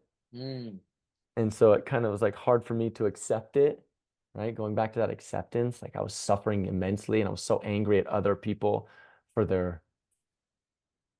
lack of awareness of what was happening, if that makes sense. Yeah, it makes And sense. then the hypocrisy of people, like, you should do this. And I'm like, don't you see that you were just telling me I shouldn't do that? But it's the same thing if I just flip it around in this situation. You're telling me, like, and it like made me angry. And then all of a sudden, 2020, my heart starts frantically palpitating and stuff. And the doctor's like, oh, well, we can't do anything now. So we've got to go in through your groin and then like burn your heart cells. Wow. And I'm like, dang. And so, yeah, it was just so that happened. Then I got long haul COVID like 2 weeks later. And that lasted until this past like October, November. Like I just was constantly fatigued and weak, and I just didn't have any energy. And it was crazy. It was like, and then for me, not even in the hypnosis session, but in my own little self-hypnosis and meditating, they said, my higher self, this council said, we've been trying to get your attention. And we've been trying to push you away, like to recognize that this anger is going to affect your body. So we started knocking on your chest at first, and you weren't listening. So we knocked harder, and then the damage was done because you were holding too much anger in your chest. And so when you got that fixed, we had to make you pay attention again because you weren't listening. And so we gave you this fatigue and this weakness. And it wasn't until I started paying attention and listening and flipping my switch and going, okay, why am I, and really questioning these things, that all of that subsided. And so now it's like, okay, I'm back to normal. I'm happy. Like my body feels good again. I feel healthy. But it was a long health journey, which tends to be my signs, right? You're getting these premonitions. My body tells me things. Like my body is sensitive, and it'll affect me like that when something's going wrong. My toe was so inflamed because I was so angry. Wow. So much anger. And I wasn't, and my body is so sensitive. That's why I got cancer, right? Is my body was so sensitive because at that age I was also very angry, and it was also a tipping point. Like I was destined, not destined, like you said, but it was one of those checkpoints where it was like I didn't need to get this, but it was very likely that I was going to get this. Like it was kind of written, but I could have changed it if I would have gotten on the right path sooner. But anyways, yeah, like all that stuff happened, and it was like my foot, my hip, my heart, like the subconscious was trying, my inner being was trying to remind me, like, get on the right path. Your path is of joy. You are supposed to enlighten the world, Zach. Like the reason you resonate with Buddha and Jesus so much is because you are going to be one of those kind of people. In that council meeting, when I was hypnotized, I was like, why am I here? Like I started asking verbally out loud, like, why am I here? And I'm like, they said I'm here because I chose to be here. And I'm like, I didn't choose to be here. I don't know what you're talking about. Like, and so then eventually they took over my body and they start speaking through me, which is common, especially when you're speaking with another being or subconscious. Like you start speaking in third person. And so the woman goes, well, why is Zach there? And they said, because he asked, like he answered our call. And she goes, well, can you explain that? And they said, we asked for a soul to come to Earth to have a mission. Zach was the first soul to answer this call.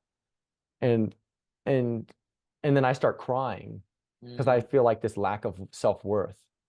I felt a deep lack of self-worth. And they said, he's crying because he feels that he's not worthy for this mission. And they're like, but it has nothing to do with worth. We asked, he answered, do what you're supposed to. Like that was the tone. Like, we asked for this. We asked for somebody who thought they could do this. He said, I can do it. Go do it. Like that, it's not about worth. He's always been worthy. Omar has always been worthy, right? Like we've always been worthy. And that was that for me was incredibly profound because it took like this weight off my heart and off my shoulders. Like I put so much pressure on myself to be perfect. Like I do, I put a lot of weight on my shoulders to like be a great husband, be a great son, be a great at my job, always uplift people, be a good dog dad, like all these things. I really, and I'm sure you feel that same way, right? You feel just this weight. And as soon as they said, it has nothing to do with worth. He's always been worthy. It has to do with him just fulfilling the promise that he said he was going to fulfill for us. Like we needed somebody. He said, okay, I'll go forth. So do what you're supposed to. But it was very, very interesting because that one like took a lot of weight off my shoulders and made me like, oh man, like not just I'm worthy, like we're all worthy. Like it was pretty, I don't know where I was going with that. That just kind of popped into my head. No, no, hey, that was perfect because I get like it was funny because to me a lot of messages will come through the animals, right? Like I just Yeah. had enough awareness of them that when I saw an animal, I already knew what it was trying to tell me. One Yeah. of the ones I was very connected to was the coyote, right?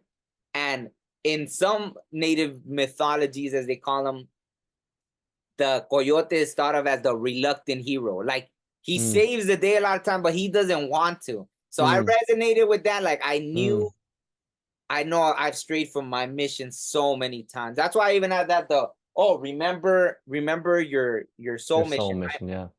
I don't know if you remember hearing about this thing called Standing Rock, like the protest of Yes, yes, So for the yeah. so they put out a call and I was just how you said you were called. I went, I don't know, I went by myself. Nobody wanted to go with me. I did a Yeah. 25-hour drive or something. I Wow. barely stopped for like an hour to take a nap, but I don't know. I had to go, and the whole way over there, I was like crying. Like it was like something called to me, right? Like the earth called to me because it was like the Yeah. water. They were like the water. It's like it's like the biggest aquifer.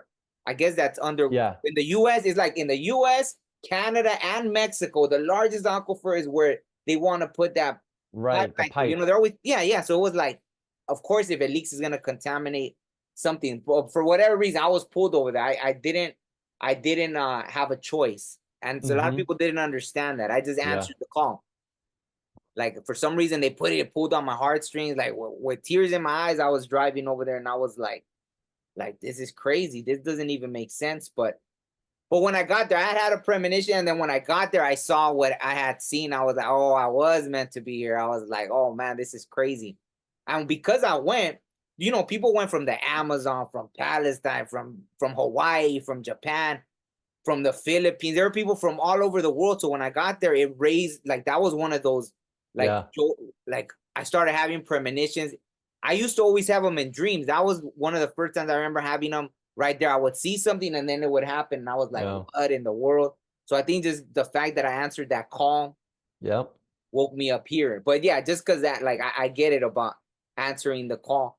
Um, but yeah, I think a lot of times I didn't want to do things. I was like, but it was bitterness too, because I know, um, yeah, there was some bitterness about a lot of things that once it was funny. My mom slapped me, right? I don't know what I was doing, and she just slapped me. I was probably, I don't even know if I was 20 yet or what, but Yeah. one of those good like movie slaps. Bam! Yeah. And then she's like, what's wrong with you? She's like, when you were a baby, you were the happiest boy. And it was Uh-huh. like, bro, like if I had a life review, like all of a sudden I just Yeah. started seeing all the things that were done to me, like all the beat there, every time I got beat up, everything. Yeah. I'm like, she's right. And I was like, I Uh, want to be that guy again. Like, yeah. what in the hell? What did they take away from me? I was this little ball of joy when I was little, and then Totally. getting beat up every single day and this and that. But Hardens that's, you. huh? It hardens you. Yeah, exactly. Hardens you. And Exactly. that's like going back to when people say this is a game. Why would I choose to get beat up every day? I'm like, I know, I get it. I like from my standpoint, I understand. I wouldn't want to get beat up every day. Like that's terrible. I wouldn't want to get smacked by my dad, by an alcoholic father. I wouldn't want to get sexually abused by my uncle. I wouldn't want any of that stuff. And I don't want any of that stuff for anybody. Like I don't. But to make it easier after that stuff has happened is accepting that that was just part of my character. Mm. And it's allowed me to become who I am. In the midst of it, do I want people that are doing those things to be tortured? I, not tortured, but I do want them to suffer the consequences of their actions, right? They need to be punished. And that's an agreement we have in this earthly realm. You do harm against somebody else, you're doing harm. But they don't even realize that on a soul level, every time they hurt that person, they're hurting themselves even deeper. So when you think about reincarnation and not just like thrust upon karma, it's like, oh shit, I did like if you playing the video game, you cheated in the video game. You go, oh, okay. Well, since I cheated, I'm going to be the worst character this time. And people go, why are these people, if we choose this, why would I choose to be born into this kind of suffering in North Korea where there people are starving constantly? And I'm like, I don't know. I don't know because I'm not them. But from a soul level, I would assume that they're either young souls that want a lot of contrast to get a lot of expansion, right? From going not just one question, but a million questions that's going to cause that expansion. So their soul expands really quickly. Or they're saying from a soul level, I'm going to choose this one because I was kind of a shit person last life. Nobody's thrusting anything upon you. Nobody's choosing these things for you. You're going, I have to. It's the right thing to do. And from that vantage point, I think that's what I want people to recognize and to feel in their hearts like, oh, I can understand that. Not saying that it's right, but I can understand it, and that can alleviate some of that suffering after I've experienced it. No, That's absolutely. And you know what's funny is I was shown a different path, you know, and that's just normal, right? But like we were shown different paths. I was working a job, I was early 20s, and this kid, like the owner's son or nephew was there. Oh, I think it was his nephew. And he was there, you know, this kid, this Middle Eastern kid, and he tells me this story. And it was like he says, oh, you know, this man dies, and you know, he gets to heaven and he's asking God, oh, why all this suffering? Why all that? Why didn't you do anything to help? And then that guy just like looks at him smiling, and he's all, I sent you, didn't I? And I was like, oh, wow. So after that, yeah, see, so playing the game. a good one. I like that one. Yeah, so That's playing a the good story. game, you can, oh, you had heard that story? Oh yeah, well it's the guy that's like dying from a flood. Oh, yeah, And I heard and then the that guy, one. you know, the and it's like, but I sent you the Oh, yeah, helicopter, I yeah. sent you the boat, I sent you the jet ski. Like, Exactly, yeah. So in this one, it's kind of like, wow, why didn't you help? Like you were my little, like I sent you, like I sent you to help those people. So even that, in terms of the game, for all you know, your character could be the one. Like even that, I used to think that as a kid, just naturally, that for some reason, because I saw that here, there's this melting pot, right? I was around all these ethnicities, all this, like people that don't get along in other parts of the world. Like maybe we were supposed to like infect that, right? Like be able to help people. Okay, there's poverty over there, and this is the richest nation, and maybe to get to a point where you're able to help those people, right? Like we from here could change the whole world, right? yeah, Basically. So that's part of the game. Maybe you chose, you know, like me, right? Like I felt like I was chose, or I came in that way to help, because yeah, we have the resource. Like if any place, right, if there's all this poverty here, that, you know, what did they say? Like every 10 seconds, a kid dies of starvation in like in another yeah.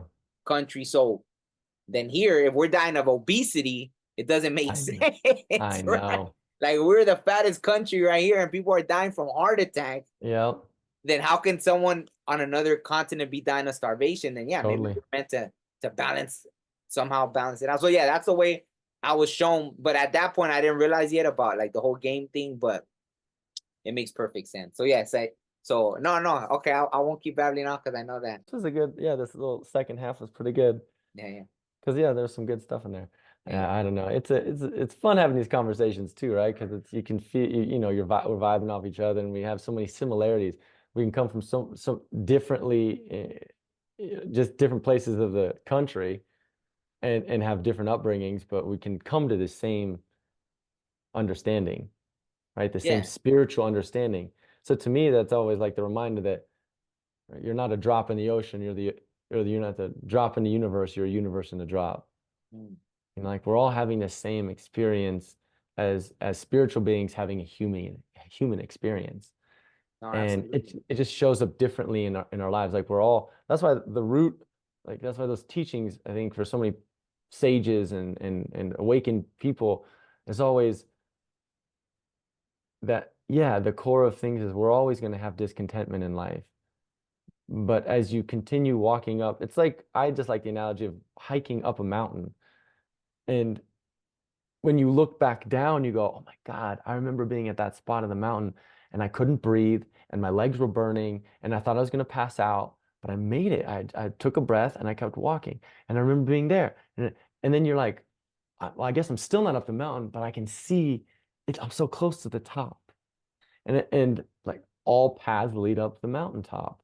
It's just which trail do you want to take? And then hopefully you can be somebody like that's what I hope to be somebody that can leave a trail.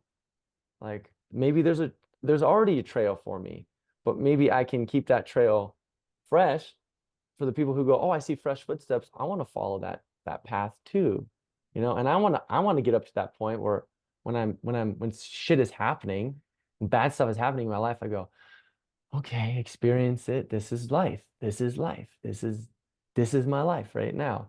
And then from that perspective, whether you're feeling sadness or joy or despair or anger or happiness or whatever, you're having the experience in the moment, living it fully, and then going, what can I take? What can I take from this?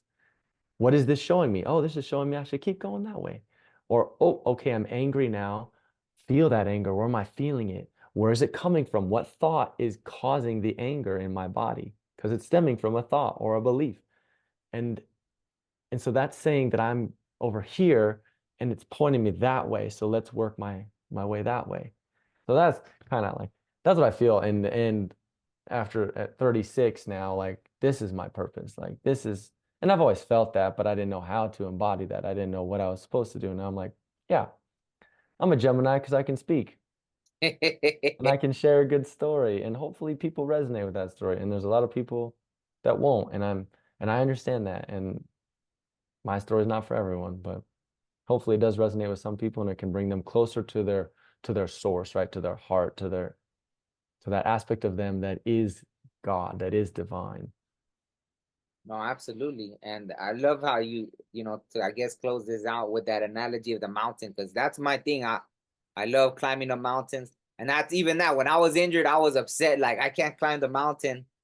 And you know, one day they actually told me to go. They're like, go to the mountain. I'm like, how am I gonna, I could barely walk. How am I gonna go to the mountain? They're like, go to the mountain. I'm like, fine. You Yeah. know? So I go and I climbed up the whole mountain. By the time I got to the top, I didn't feel any pain. Yeah. I was like, what? Like, this is insane. Like my whole sciatic nerve pain was gone, Yeah. this and that. And then there's a being appeared to me, which was like crazy because I didn't even really, not that I didn't believe in that. I just had never seen, like this angel appeared, right? And I didn't believe, I've never prayed to angels. I've never, nothing like that.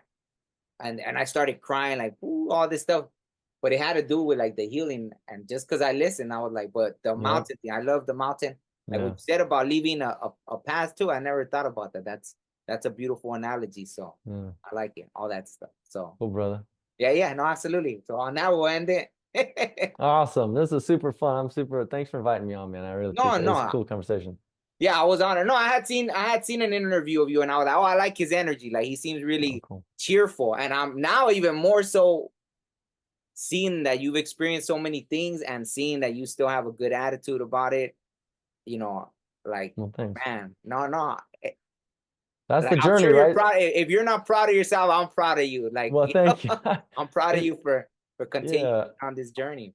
Yeah, I'm a product of my environment too. You know, like I had wonderful people around me, and the support that I had from my family, but yeah, I did my best. I always had a real positive parents and positive grandparents and uncles and stuff. So it made it easy for me to have a disposition like this. But it also was work too, because like we've said in this, it took time. It took time for me to understand these things. But now that I have that understanding, I feel that joy. Like I feel, and so I'm glad that comes across, because that's what I do feel. I feel a lot of joy, and I feel a lot of gratitude for being here and having the life that I do, and being able to share this and interact with Omars and cool people. And it's really, life is good. There's a lot more things going well in our world and in our lives than there are things going bad. So I just try to keep that in mind, because there's a lot of bad things that can be happening, but every day we wake up and we go to work, we have food, we have shelter, we have, there's a lot of, the trees keep growing, the sun comes out, the birds are chirping. There's a lot of good things that happen.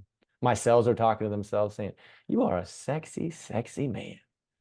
We're going to keep you sexy as can be, because your wife needs that.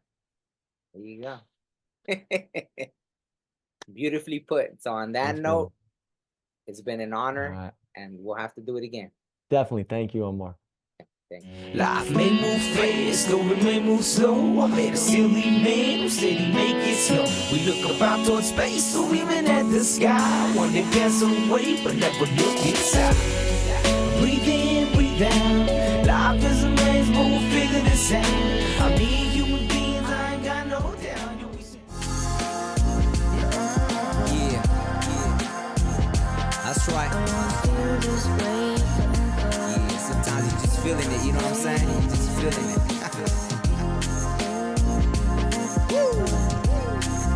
And I wanna feel this way forever.